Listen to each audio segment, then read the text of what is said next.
প্রিয় ভাই বোনেরা, আশা করি তোমরা ভালো আছো। তো আমি শুরু করতে চাই একটা মধ্যশিক্ষা পর্ষদের বা শিক্ষা পর্ষদ বা WPBSE এর আন্ডারে থাকা ব্লুসমস নামে ইংরেজি বইটা ক্লাস 7-এর চ্যাপ্টার 1-এর ইউনিট 1 পড়াবো আজকে। তাহলে দেরি না করে শুরু করা যাক। The book of nature, Jawaharlal Nehru লেখা দ্য বুক অফ নেচার, মানে প্রকৃতির বই। এটা হচ্ছে প্রকৃতির একটা বর্ণনা। তো চলো শুরু করি। আগে জওহরলাল নেহরুর জীবনী কিছুটা সারমর্ম পড়ে নিই একটু। Pandit Jawaharlal Nehru was a great freedom fighter and the first prime minister of independent India. Pandit Jawaharlal Nehru was a great freedom fighter. Pandit Jawaharlal Nehru ছিলেন একজন বিখ্যাত ফ্রিডম ফাইটার, স্বাধীনতা সংগ্রামী, and the first prime minister of independent India, মানে স্বাধীন ভারতের প্রথম প্রাইম মিনিস্টার বা প্রথম প্রধানমন্ত্রী ছিলেন Jawaharlal Nehru. He was a very good writer as well. তিনি ছিলেন একজন ভালো লেখক। তিনি অনেক কিছু তার দেশ সম্বন্ধে বিভিন্ন রকম বর্ণনার ক্ষেত্রে তিনি লিখেছিলেন আর কি। যেমন হচ্ছে এখানে দেওয়া আছে যে the discovery of India, glimpses of world history and autobiography and are some of his noted works. তার উল্লেখযোগ্য লেখাগুলির মধ্যে দ্য ডিসকভারি অফ ইন্ডিয়া মানে ভারতের সন্ধান বা ভারতের আবিষ্কার, গ্লিম্পস ওয়ার্ল্ড হিস্টোরি মানে পৃথিবীর ইতিহাসের, গ্লিম্পস মানে ঝলক, অটোবায়োগ্রাফি আত্মজীবনী, এগুলো হচ্ছে উল্লেখযোগ্য মানে অন্যতম। During the late 1920s he wrote a series of letters to his young daughter Indira, ideas, thoughts and knowledge with her. During the late 1920s 1920 দশকের শেষের দিকে সময়কালে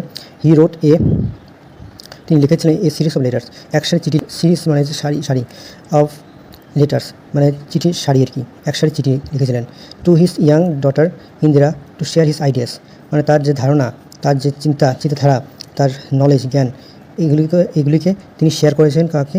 তার ছোট্ট মেয়ে ইন্দিরা গান্ধীকে, অর্থাৎ তিনিও পরবর্তীকালে প্রধানমন্ত্রী হন ইন্দিরা গান্ধী। উইথ হার, তার সঙ্গে শেয়ার করে দিয়েছেন।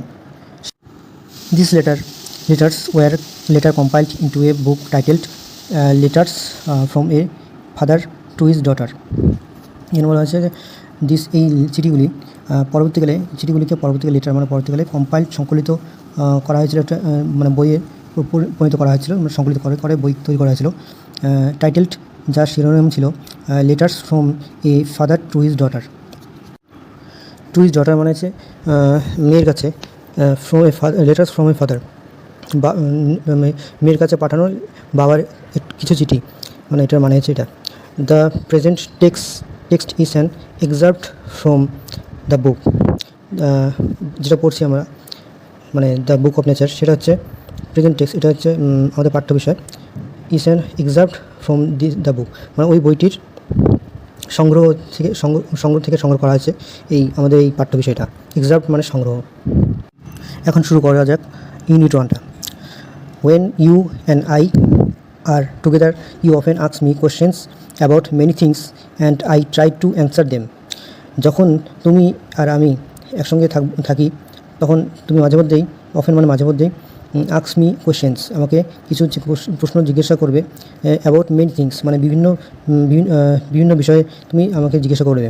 many things মানে অনেক জিনিস সম্বন্ধে, অনেক বিষয় সম্বন্ধে জিজ্ঞাসা করবে। and I try to answer them, এবং আমি চেষ্টা করবো, ট্রাই টু অ্যান্সার দেম, সেগুলির উত্তর দেওয়ার আমি চেষ্টা করবো যথাসাধ্য আর কি। Now that you are at Mussoorie and I am in Allahabad, we can not have this talks. এখন যে তুমি আছো মৌসুরিতে এবং আমি এলাহাবাদে রয়েছি, we can not have this talks মানে এই বিষয়ে আর কথা বলা সম্ভব না আমাদের। I am therefore going to write to you from time to time short accounts of the story of our earth and the many countries and great and small into which it is divided, মানে আমাদের পৃথিবী তো বিভিন্ন দেশে বিভক্ত, মানে আলাদা রাষ্ট্র গঠন করা মানে করা আছে। ছোটো হোক কিংবা বড় হোক, মানে স্মল হোক বা গ্রেট হোক, বা ছোটো হোক বা বড় হোক, গ্রেট মানে বড়।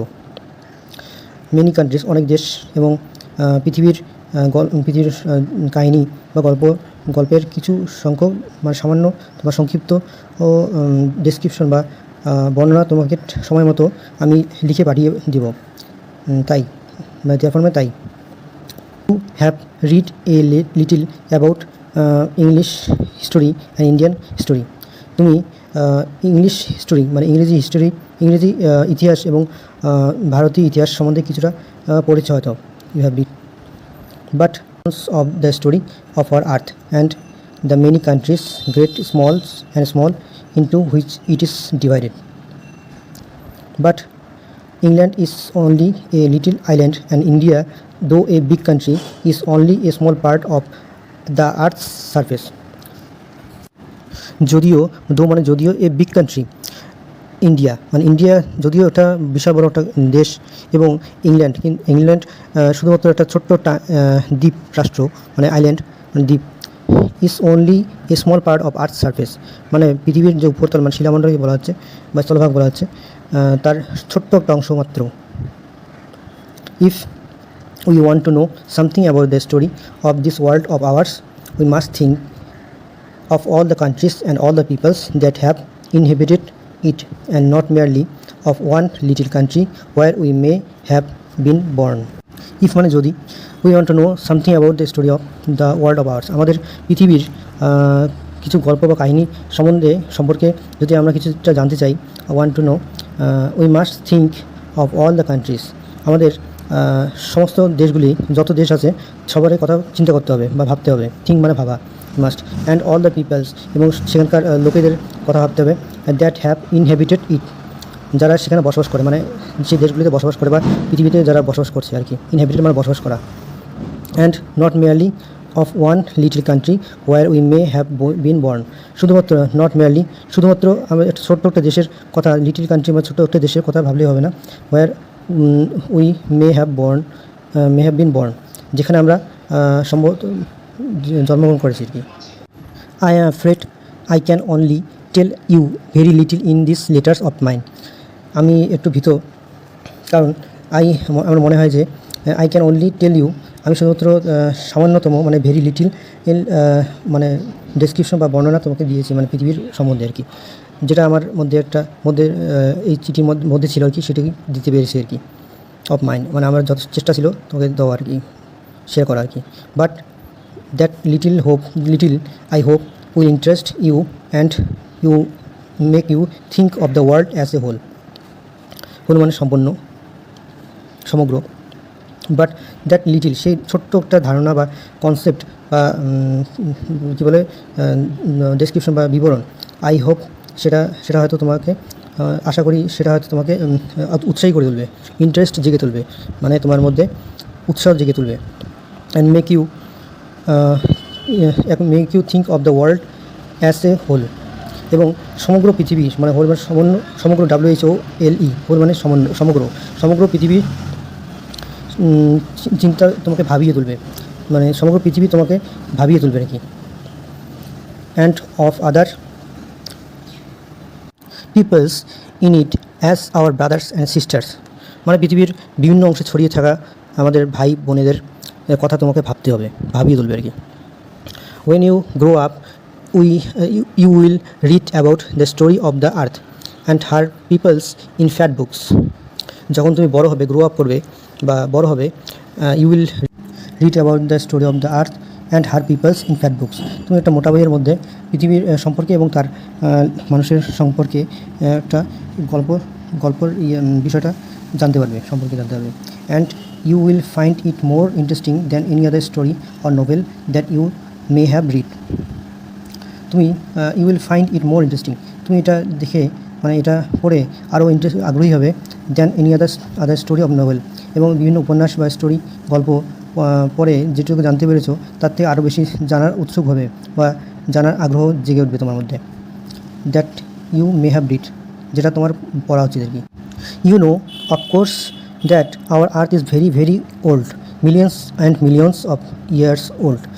তুমি জানো, অফকোর্স মানে অবশ্যই জানো, অফকোর্স মানে অবশ্যই, দ্যাট আওয়ার আর্থ আমাদের পৃথিবীটা খুবই ভেরি ভেরি ওল্ড মানে খুবই পুরনো, millions and millions of years old, মানে হচ্ছে কোটি কোটি বছর পুরনো, মানে millions and millions years old মানে কোটি কোটি বছর পুরনো।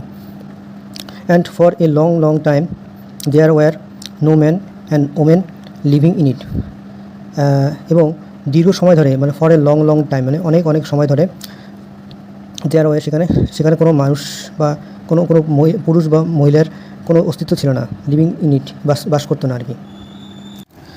Before the men came there were only animals, and before the animals there was a time when no kind of life existed on the earth. Before মানে আগে, মানে অর্থাৎ মানুষের মানুষ পৃথিবীতে আসার আগে শুধুমাত্র অন্যান্য প্রাণীরাই এই পৃথিবীতে বেঁচে ছিল মানে জীবনযাপন করতো। And before the animals there was a time when no kind, মানে হচ্ছে এবং পশু বা অন্যান্য প্রাণীদের আসার আগে দেয়ার ওয়াজ এ টাইম, একটা সময় ছিল একটা, when no kind of life existed on earth, মানে এই পৃথিবীর উপর কোনো রকম জীবনের কোনো অস্তিত্ব ছিল না। এক্সিস্টেড মানে অস্তিত্ব ছিল না, মানে no kind of life existed মানে অস্তিত্ব ছিল না যাদের। It is difficult to imagine the world of ours which is so full today of all kinds of animal and man to be without them. Today মানে আজকে all kinds of animals and men মানে বিভিন্ন ধরনের পশু এবং মানুষের উপস্থিতি এখানে আছে পৃথিবীতে। আর তাদের ছাড়া টু বি উইদাউট দেম মানে তাদের ছাড়া তুমি পৃথিবীর কথা ভাবাও কল্পনা করাও বা ইমেজিন মানে কল্পনা করাও খুবই কঠিন হয়ে পড়েছে।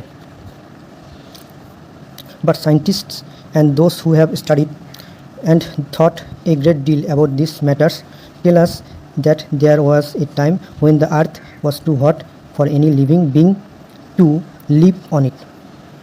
কিন্তু বিজ্ঞানীরা এবং যারা এই সমস্ত বিষয় নিয়ে গবেষণা করে বা পড়াশোনা করে and thought a great deal, এবার যাদের ভাবনা চিন্তাগুলোর অবদান অনস্বীকার্য, অনেক ভালো অবদান আছে।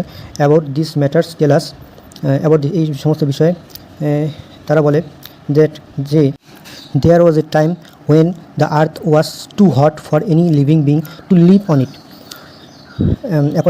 এক সময় ছিল when the earth was too hot, মানে পৃথিবী এতটাই উত্তপ্ত ছিল যে অন্যান্য বিভিন্ন রকম জীব বা প্রাণীদের সেখানে বসবাস করা খুবই অসুবিধা ছিল, মানে অসম্ভব ছিল আর কি। And if we read their books, যদি আমরা তাদের বইগুলো পড়ি, ইফ মানে যদি অ্যান্ড স্টাডি দ্য রক্স মানে পাহাড় সম্বন্ধে যদি পড়ি আমরা, and the fossils the remains of old animals মানে এবং জীবাশ্ম সম্বন্ধে যদি পড়ি, যেমন জীবাশ্ম বলতে এখানে বলছে যে রিমেন্স অফ ওল্ড অ্যানিমেলস মানে অনেক প্রাগৈতিহাসিক বা অনেক পুরনো যুগের বিভিন্ন কোটি কোটি বছর আগে যারা বেঁচে ছিল আর কি, যে সমস্ত পশু পাখিরা এক সময় বেঁচে ছিল কিন্তু এখন তারা মৃত অবস্থায় মাটির নিচে চাপা পড়ে জীবাশ্মের রূপ ধারণ করেছে। The remains of the old animals মানে বহু পুরনো প্রাগৈতিহাসিক যুগের হোক আর বা যুগ আগের সেই পশুদের দেহাবশেষ কী বলা হচ্ছে জীবাশ্ম। We can ourself see that this must have been so, মানে আমরা নিজেরাই দেখতে পারবো, আওয়ারসেলফ মানে নিজেরাই, that must have been so মানে আমাদের দেখা উচিত, মানে আমাদের পড়ে দেখার কথা বলছে আর কি।